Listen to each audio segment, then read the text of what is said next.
Hi everyone, my name is Bea. I am an early childhood educator, mum, and homeschool educator now as well.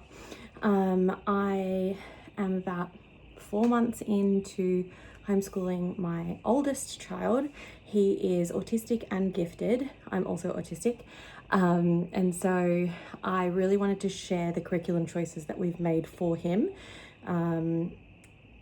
Because when I was looking for homeschool curriculum for gifted kids, there wasn't a lot on YouTube. So I hope that this can help you. And I'm doing this in a one shot because I've just got the baby to sleep. My husband's putting the boys to sleep. We've got 5, 3, and 1. And I don't have time in my day to be doing a whole edited video. So, right. In Victoria, Australia, where we live, there is 8 key learning areas that we need to hit. We've got English, maths, language, science. I've got my notes here, so excuse me for looking down. English, maths, language, science, humanities, physical education, IT and CT, and art. I think that was 9. Anyway, so we started the year with Math Mammoth. From my research, that looks like a really good way to go for gifted kids. But we found it a little bit dry. It is pretty much just a workbook, and as the teacher you have to find your own way to teach it, like you have to work it out yourself. And so I did have a couple of manipulatives, and I explained it in a way that made sense to me and it made sense to him, but it wasn't really fun, it wasn't engaging. So we ended up swapping to Beast Academy, and so we've been doing Beast Academy for maybe 2 months now, and he's loving it. So we do that first thing in the day when his brain is nice and fresh, and he usually does it for about an hour. So that gives me a good indication that he is really enjoying it. And I kind of let him go at his own pace. So if he's had enough for the day, then that's fine. And if he wants to keep going, we keep going. So some days it's up to like an hour and a half of maths. But he loves it, and he loves the little videos. I wish I knew what that guy's name was. If anyone knows what the guy who does the video tutorials in Beast Academy, if you know his name, I'd really love to know that. But yeah, we really love Beast Academy so far. We're up to chapter 5, and yeah, loving it. I've supplemented with a couple of manipulatives and like a place value chart and stuff like that, so that if he's not quite getting it, I can bring in a couple of other resources and explain it in a different way. We've also got the Beast Academy puzzle book, and he's just actually started that today, and he already really likes it, because I just want a couple of workbooky type things that he can just go and grab whenever he wants to, and just work through them maybe while I'm feeding the baby or anything like that. So that's maths. That's the first thing we do in the day. Then we have English. We are doing Blossom and Root English. It is kind of like a literature study based curriculum. It also has spelling lists and handwriting. It is, I think it's great. It's kind of all inclusive of everything you need for English. He wasn't really liking the copy work, which means he wasn't really getting much handwriting practice in. I think maybe it felt too prescriptive to him. He was like, I don't know this sentence, why do you want me to copy it? So I ended up buying a Spectrum spelling workbook. Sorry about all the ums. I'm trying to find all my words. You know, I'm new to this, but my mum's a professional speaker, so I can get the hang of it. So we started a Spectrum spelling workbook, and he's enjoying that so far. When it comes to handwriting out letters and stuff, I get him to just repeat it until he gets the letter formation right. So sometimes, say for the letter K, he'll go down and then he'll go from the bottom up. Whereas I'm like, okay, good try. Let's go down, down, down. And so sometimes it takes him a couple goes to get that, but that is asynchronous development for you, because he is doing first grade maths, first grade English, but his handwriting is still maybe preschool level, but that's okay. We've got low muscle tone, we've got fine motor challenges, we're working with it. I often do a lot of the writing for him. He'll just tell me what he thinks the answer is to something, and I'll write it down for him because I want him to focus on what he does know and not get bogged down with trying to write it down. That's what handwriting practice is for. So we've covered maths and we've covered English.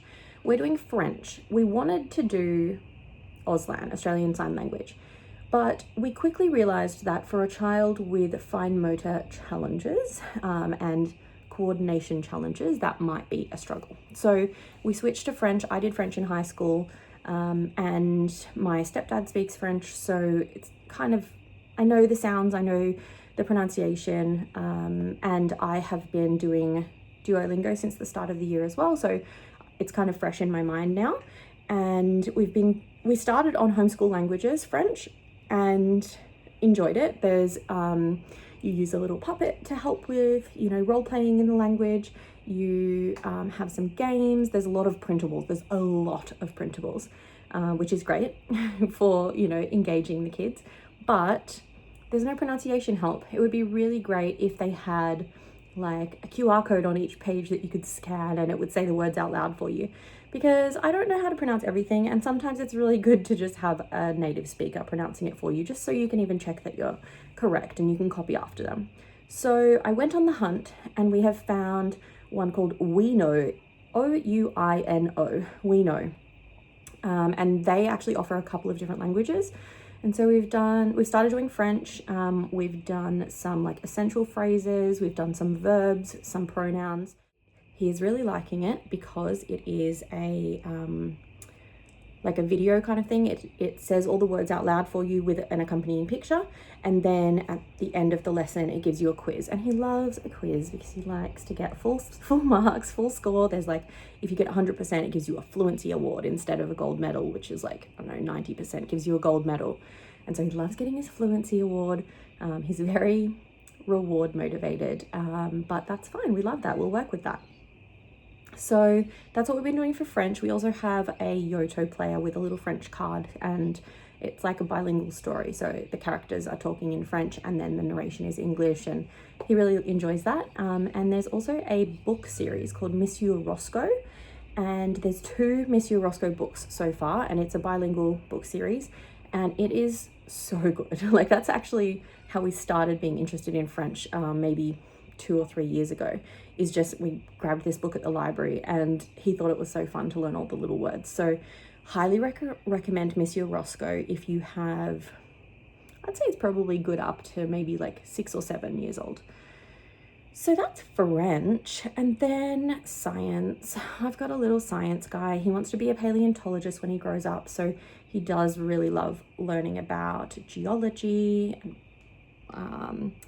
like chemistry and what things are made of and how things work and all of that. So we've been doing Blossom and Root Science, 1st grade.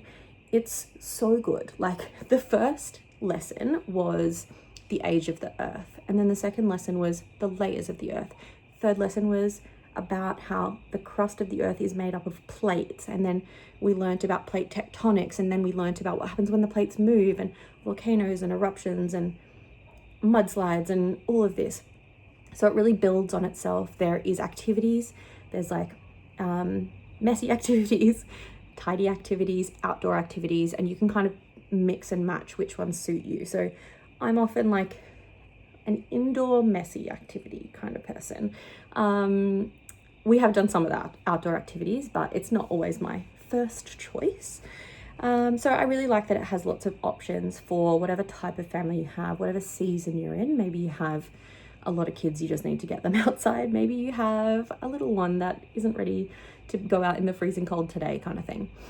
So that's science. We also have the Blossom and Root Nature Study, which we haven't started yet. I'm thinking I would like to weave it into science, and maybe like one day it'd be like, oh, it's a great day today, we're not going to do inside science, we're going to go do nature study.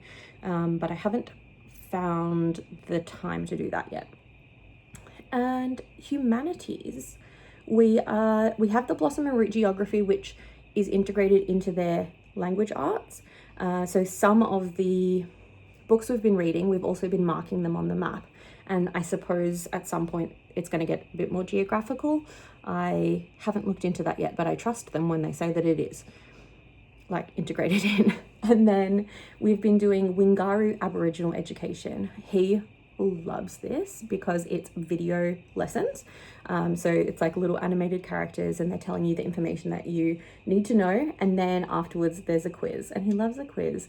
So he is getting all his answers correct. And then after the quiz, there's games. And the games aren't necessarily tied to the exact lesson that you just learned. They might be, there's like a Where's Wally kind of activity. And he loves that, even though he does that same Where's Wally activity every single week. He still wants to do it again every single week.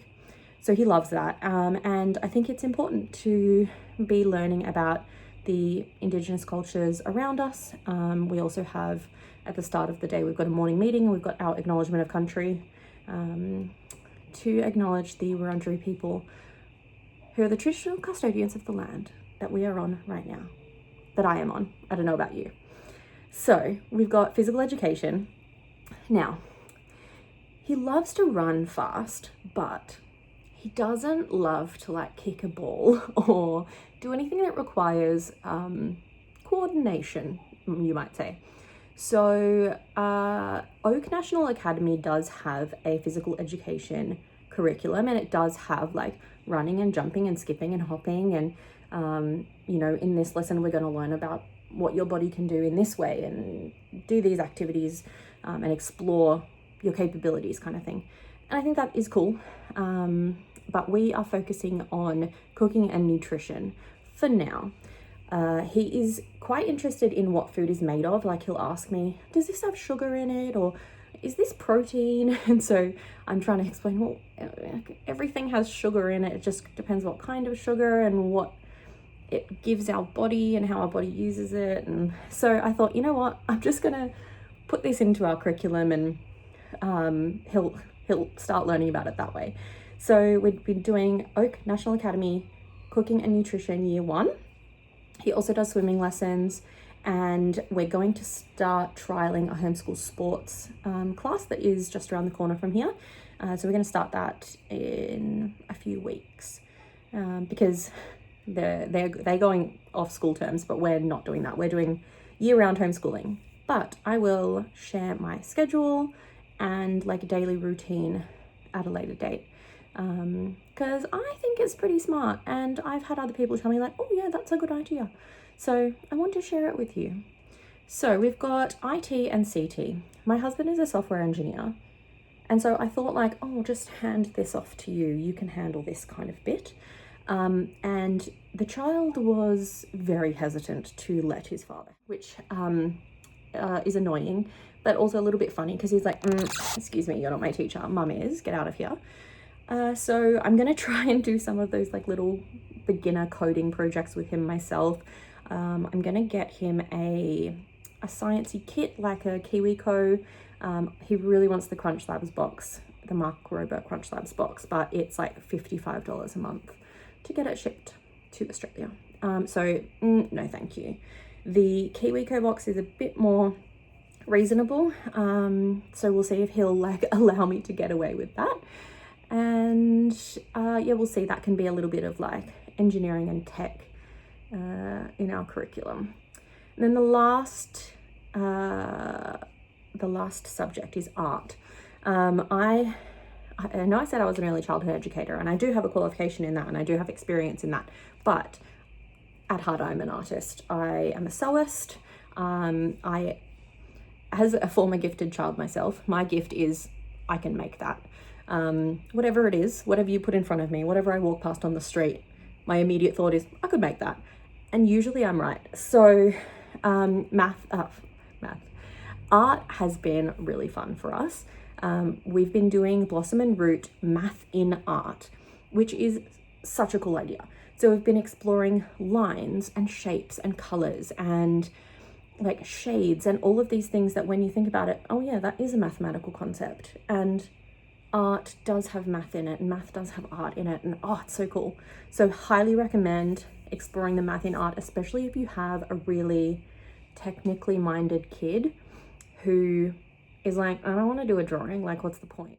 Sometimes when we get around to art in our rotation, I'll say like, oh, let's just work on our project today. So he's got like a dinosaur diorama that he's working on that he just wanted to do.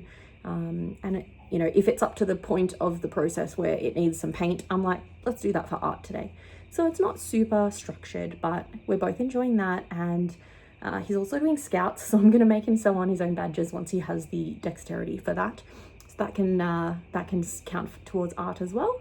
And he's also been doing beginner piano lessons on YouTube. I'm not like willing to shell out the money for an actual piano tutor at this point, because I don't know if he would be really interested. But we've got a keyboard, digital piano thing, and we've been doing Shannon Keeler Piano is the channel, and we've been doing her beginner piano for kids course, and I've been following along too, and I've been learning as well. So that is our curriculum. And the next video that I'm going to make is talking about our daily routine and our yearly plan. And I hope that this has helped for anyone who has a gifted child and doesn't know where to start, because I was you just a few months ago. Thank you for watching.